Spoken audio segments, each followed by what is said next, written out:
पहले तो छोटी थी तो बिल्कुल भी आइडिया नहीं था कि मतलब वैसे रैंडमली गा लिया कभी कुछ चीज़ें। मैंने इसको अडॉप्ट किया है ना। खैरियत पूछो कभी तुम कैफियत पूछो कुछ बताओ। कैमरामैन, खाबाबाद हे कैमरामैन। और जवानी फिर नहीं आने का सॉन्ग मैंने गाया हुआ है। जिंदगी से है गिला फिर भी हमें जीना तो है। अस्सलाम वालेकुम, आप देख रहे हैं द ब्लाइंड साइड। मैं हूँ नीलम असलम। इनकी आंखें जुड़ रही हैं और मैं इंट्रोड्यूस करा देती हूँ। Sister from another mother. Yes, मेरी बचपन की सहेली है ये। Oh my god. बचपन की कर लेते हैं, उस वक्त हम छोटे थे। तो निम्रा मेहरा, क्या खूबसूरत इनकी आवाज़ है। मैं ये बेट लगा सकती हूँ, कोई मुझे चैलेंज कर दे कि आप लोगों में से इस बंदी से ज़्यादा इस वक्त पाकिस्तान में जितने भी नए सिंगर्स आए, किसी की आवाज़ इससे बेहतर नहीं है। इस सारे जॉनरास गा सकती है। इससे क्लासिकल गवा लो, इससे हिप हॉप गवा लो, इससे पॉप गवा लो, इससे नाज़िया हसन गवा लो, हर चीज़ में दी बेस्ट है। और सिस्टर तो है ही, साथ में मैं इसकी एक कदरदान भी हूँ। ओह माय गॉड, ये मुझे नहीं पता चला, ये पहले नहीं पता था। मैं खुद ही बोली जा रही हूँ। डिम्पल गर्ल, कैसी हैं आप? मैं बिल्कुल ठीक हूँ, आप कैसी हैं? मैं ठीक हूँ। ये माशाल्लाह से वेट आपने कम किया, खूबसूरत तो आप पहले ही थी, बड़ी मेहनत हो रही। दर्दनाक कहानी है वेट कम करने वाली, इतना आसान नहीं है, बढ़ता बहुत आसानी से है, कम बहुत मुश्किल से होता है।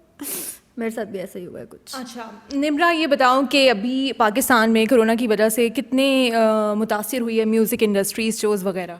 बहुत ज़्यादा, लाइक सिर्फ म्यूज़िक नहीं, ऑल ओवर जितना भी बिजनेस था सब कुछ बहुत हुआ है। लेकिन अगर हम अपनी फील्ड की बात करें, हमारी जो म्यूज़िक लाइन है जितनी भी, तो शोज़ वगैरह नहीं हुए हमारे अपने, कुछ नए ड्रामाज नहीं बने, कुछ नई ओएसटीज़ नहीं हुई, तो मतलब सब कुछ एक दूसरे के साथ जुड़ा हुआ था।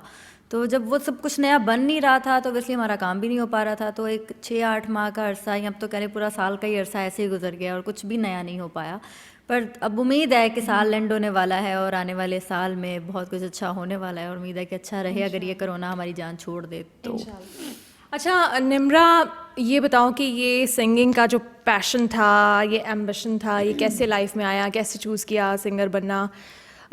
निम्रा की मदर नहीं है, but I have for you Elder sister, बड़ी बहन। घर में कोई गाइड करने वाला भी नहीं होता, सिस्टर भी नहीं। खैर मैं ये नहीं कह सकती घर में कोई सिस्टर नहीं है, but I am your sister. तो कैसे, ये कितना मुश्किल था मतलब एक लड़की के लिए इस फील्ड में आना जब आपकी फैमिली में भी कोई ना हो? और ये टैलेंट इंट्रोड्यूस किसने किया सबसे पहले? किसने बताया कि निम्रा यू कैन सिंग? मेरी अम्मा ने ही बताया था कि मैं अच्छा गा लेती हूँ। एक्चुअली जब पहले तो छोटी थी तो बिल्कुल भी आइडिया नहीं था कि मतलब वैसे रैंडमली गा लिया कभी कुछ चीज़ें, तो अब इतना कुछ शौक नहीं था। बस ये था कि बस ऐसे कर लेती हूँ चीज़ों को, कि बस ऐसे ही किसी शादी में गा लिया, कॉलेज में, यूनिवर्सिटीज़ में मैंने बहुत गाया अपने कॉलेज यूनिवर्सिटी में। तो उसके बाद रैंडमली यूनिवर्सिटी से मुझे एक दिन मेरे दोस्तों की कॉल आती है, यार उस चैनल पे ऑडिशंस हो रहे हैं तो तुझे ट्राई करना चाहिए। तो मैंने सोचा अच्छा चलो इनके कहने पे ये भी करके देख लेते हैं। तो मैं अपनी अम्मा को कॉल किया, मैंने कहा अम्मा ऐसा सीन है तो साथ चलो, मुझे जाना है। मैंने कहा अच्छा चलो चले जाते हैं। मैं फर्स्ट टाइम अपने अम्मा अब्बा दोनों के साथ गई थी।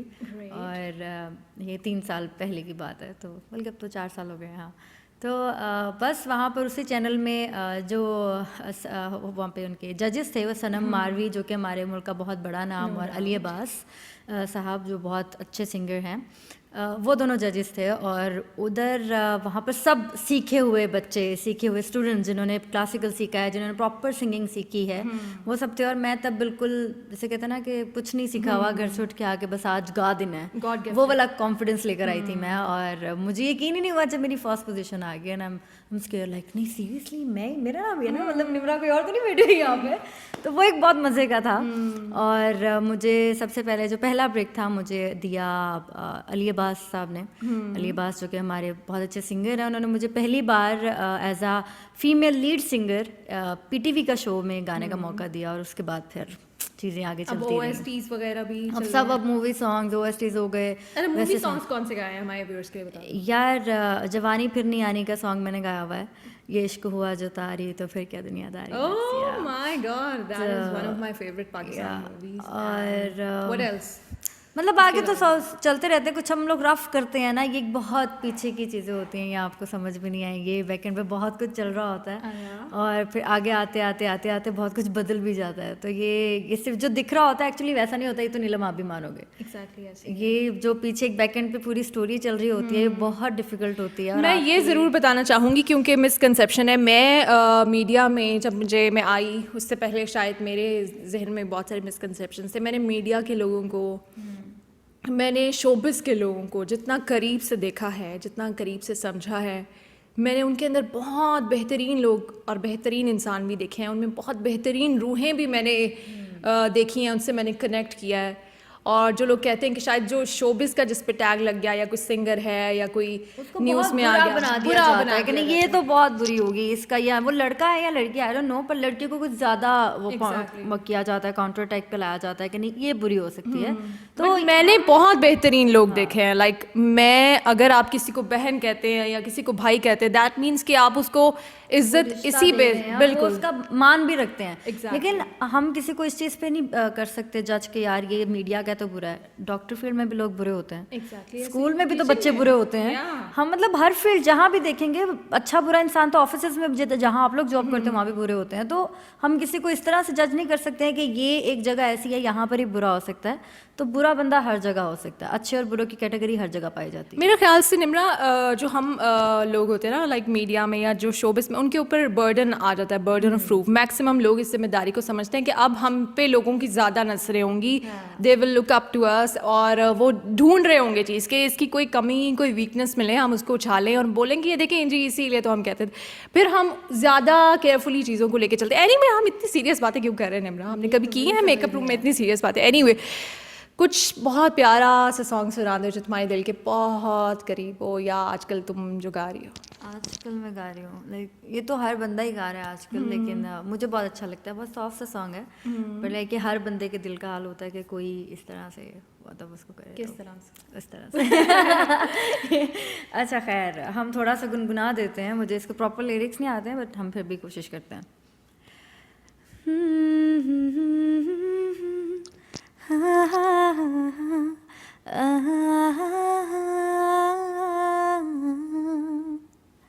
खैरियत पूछो कभी तो कैफियत पूछो, तुम्हारे बिन दीवाने का क्या हाल है। हो दिल मेरा देखो ना, मेरी हैसियत पूछो, तेरे बिन एक दिन जैसे 100 साल है। अंजाम है तय मेरा, होना तुम्हें है मेरा, जितनी भी हो दूरियां फिलहाल है। ये दूरियां फिलहाल है। हो खैरियत पूछो कभी तो कैफियत पूछो, तुम्हारे बिन दीवाने का क्या हाल है। निम्रा, ब्यूटिफुल।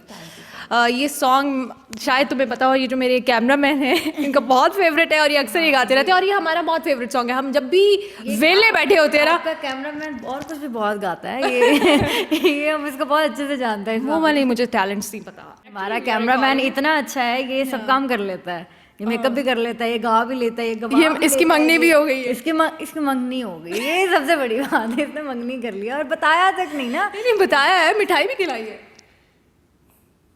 मुझे नहीं खिलाई। नहीं खिलाई? मैं बहुत छोटी थी, तो ऐसे ही बस रैंडमली मुझे ना एक गाना था, मैं मतलब 9th-10th क्लास में होती थी, तो मुझे वो शौक था कि मैं उसको हर काम करते हुए सुनूं। इवन मुझे उसके मीनिंग भी नहीं पता थे, तब ब्रेकअप वाला सीन नहीं था, छोटी थी ना, लेकिन मुझे फिर भी अच्छा लगता था। दिल पे पत्थर रख मुंह पे फेंका कर लिया। नहीं, अब वो तो अभी आ रहा है यार, मतलब इतनी भी मैं अब छोटी नहीं हूँ, वो तब मैं 9th-10th में थी। सही। वो बहुत सैड सॉन्ग था, लेकिन वो हमारे पीटीवी का बहुत एक्सट्रीम जैसे कहते हैं ना वो था, लेकिन शायद आप लोगों ने सुना हो क्योंकि उसको बहुत पॉपुलैरिटी मिली थी। नहीं, मैं मिली सब थी। बहुत छोटी थी। ओह माय गॉड, सारी लिबग्गा ने वो गाया था। तो वो भी मेरे one of the favourite singer हैं, सो उन्हीं की तरफ कर देते हैं इसको। ओके आँखों ने पहने ख्वाबों के गहने, पलकों पे गम के बोझ उठाए, खुशियों की रिमझिम प्यार के मौसम आए, मगर क्यों रास न आए, दर्द को दिल की तह में छुपाए,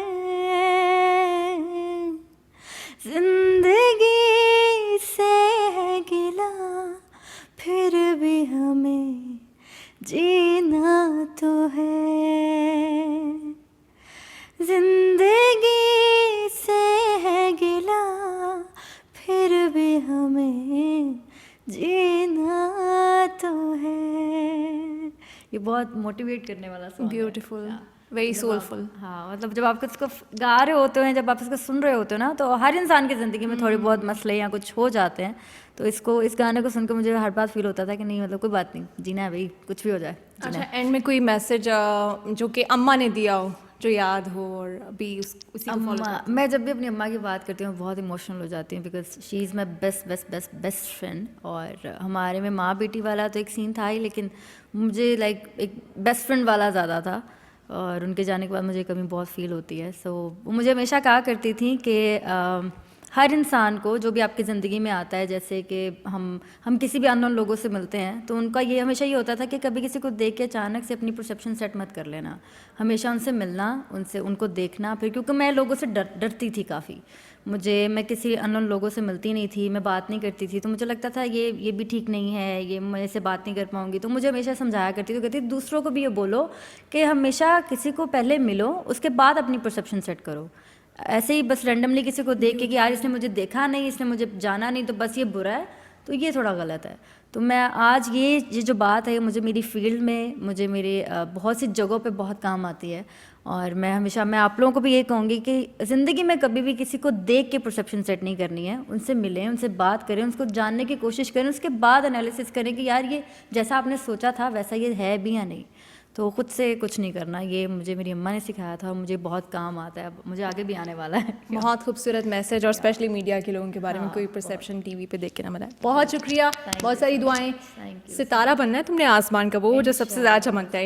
इंशाल्लाह हम फिर बाद में घर पे मिलते हैं और फिर गप्पे शप्पे लगाते हैं। Thank you so much.